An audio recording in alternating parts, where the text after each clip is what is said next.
Zack Snyder's knockoff Star Wars universe expands with Rebel Moon Part 2, The Scargiver, which sounds like a monster truck on some space moon as opposed to a moon that's somewhere in the center of the Earth. Honestly, if we took a journey to the center of the Earth, even the 2008 Journey to the Center of the Earth, it certainly would have better writing than Rebel Moon Part 2, The Scargiver, which is the sequel to, wait for it, you're not going to believe this, Rebel Moon Part 1, A Child of Fire, where everybody returns that wasn't killed in the first one, and a character that was killed in the first one, kinda, not really, and we just get more space lasers and space fights, and Jaimin Hanzo wondering, man, what the fuck am I doing here? I was an Amistad in other stuff, and now he's slumming it in this.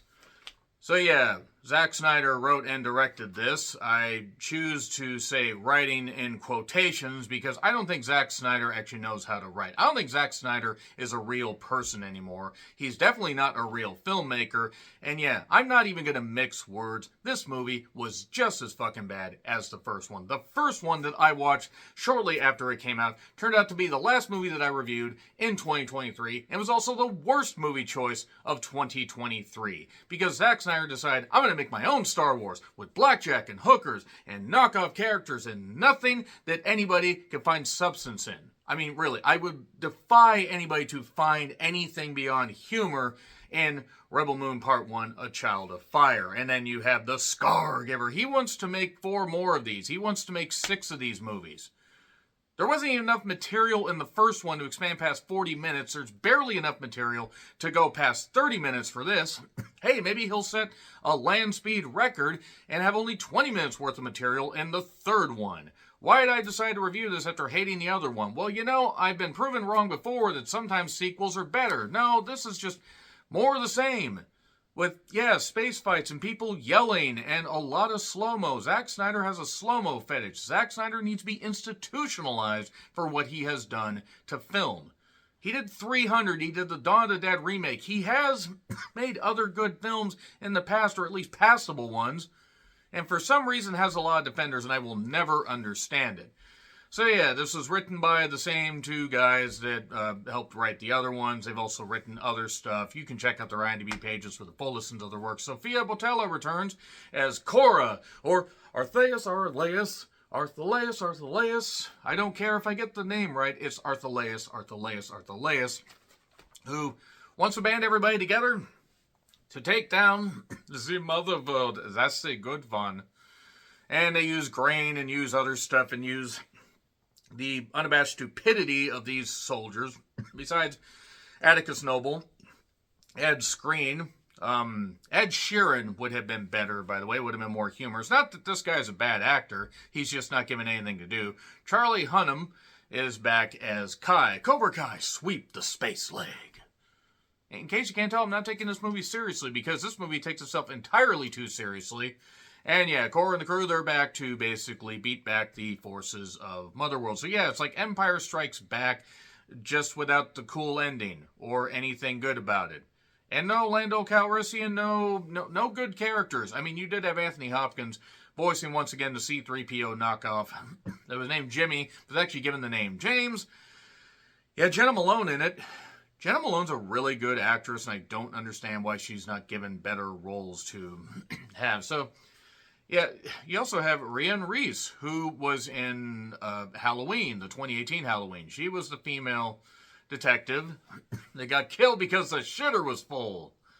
Bae Doona is in this as well. And yeah, a bunch of returning characters. Do any of these characters matter? No. Are any of their names important? No.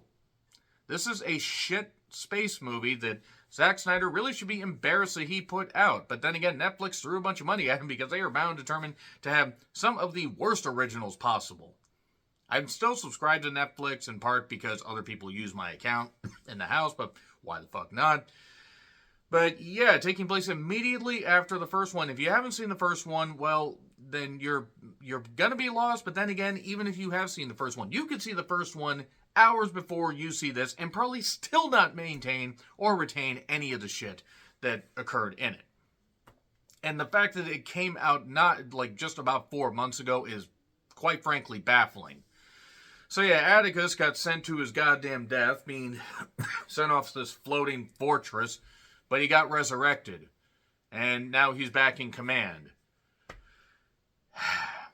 So, yeah, basically we get more exposition as to why all this stuff happened and why characters are the way they are. And the exposition is absolutely silly, and the fights are shit, and everything about this movie just really just has no life to it. That's the thing. I can take ridiculous stuff. I can take even some bland fights if you have at least a little meat to something in this movie. None of the characters matter. None of the actors are given anything meaningful to say. Sophia Boutella, who is a beautiful woman, an absolute stunner, and has been good in other stuff, is not allowed to be anything more than, just she's got short hair and she's a rebel and she's a badass. She was the one that had the blade legs in the Kingsman movie, if you remember right. Yeah, from there, we just have characters interacting and setting up shit and doing more. Basically, the first one was like a 2-hour trailer for this one. This one's like a 2-hour trailer for the third one. And I have a feeling, actually, that the third one, whenever that comes out, could come out this year for all I goddamn know. I actually don't know. I'm really, really terrified that there could be 2 Rebel Moon movies on my worst list, because this will be on my worst list. It's in contention for worst of the year, and I only say in contention because the last one came out so late in the year that nothing else could top it. Even if other movies were worse on production values, this was given every resource and was soulless. So, yeah, this could end up getting beaten. I don't know. This, Skeletons in the Closet, and a few others are right there neck and neck. So, yeah, other phrases and words and space stuff, and people get shot, and nothing matters. Nobody cares. None of this works. It's all bad because Zack Snyder is a bad filmmaker. Probably a bad person. I mean, I don't know. He may not be.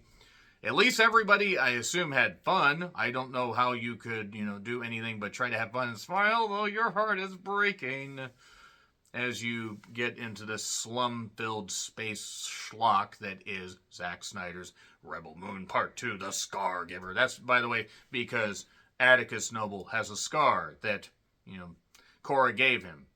As far as titles go, it's pretty accurate and also not very original. Yeah, let's get into spoilers here. So it's on Netflix if you want to check it out. As if it fucking matters, because you don't really need to be spoiled on anything because people die and shit gets blown up and we're getting a third one. Spoilers. Fuck. Jeez. Let's just get to it. The slow-mo is just out of control here. I cannot believe how out of control it is. Anthony Hopkins does the voiceover. I love Anthony Hopkins. I need to see that movie One Life that he did, but I just didn't have the heart to sit in the theater and watch it. So, Carrie Ells, by the way, we see a flashback of how Cora was kind of ostracized from this whole society. Carrie Ells in a fake beard. He gets killed. The queen gets killed. The princess gets shot, the little girl, but the little girl actually is living, by the way, apparently. She's not so easily killed because she is the hope of the universe. And also the hope that maybe the third one will actually feature a little bit of competency. Not a core competency. And then we just get more of this farming village. Veld, I think is the name of it. Again, I just watched this and I struggle to remember the names of these planets because none of it matters. None of it is any good. And then basically Atticus is leading the charge. Jaimin Hanzu at one point sings Jaimin Singsu, which just sounds like a prison that he might run. Now I want to see him as a prison warden because I actually think he would do really good in that. He's a really good actor. What the fuck is he doing in this?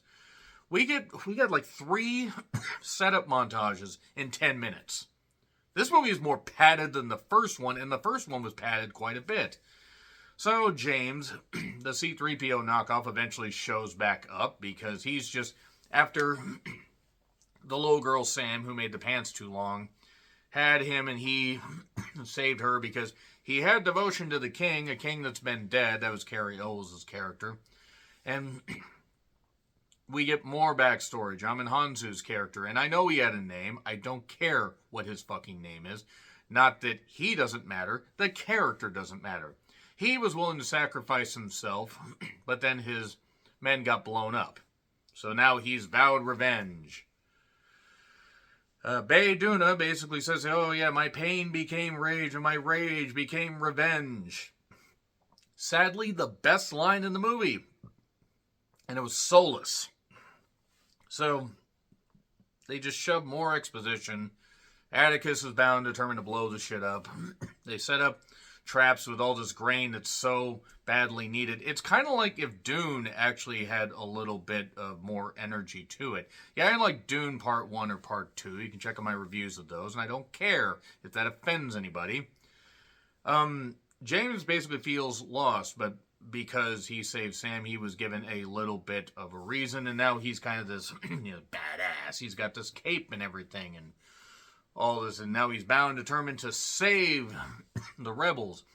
Also, Korra has this bright idea for her and Kai, Cobra Kai, to go up, in this old drop ship that she had that was hidden, that's still running, despite the fact it's been there for 2 seasons, however long that season is. Possibly 5 years, possibly 5 minutes. We don't know. They end up going up into the ship to blow it up, basically, because there's this core deal with these weird running things. And yeah, there's strobe effects, so you might actually be bothered if you have photosensitivity or lighting, or seizure issues.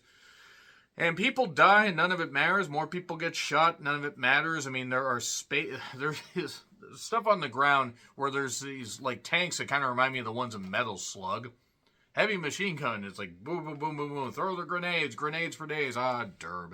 Those were fun streams. That's my best friend, by the way, Chris, aka the Derbinator.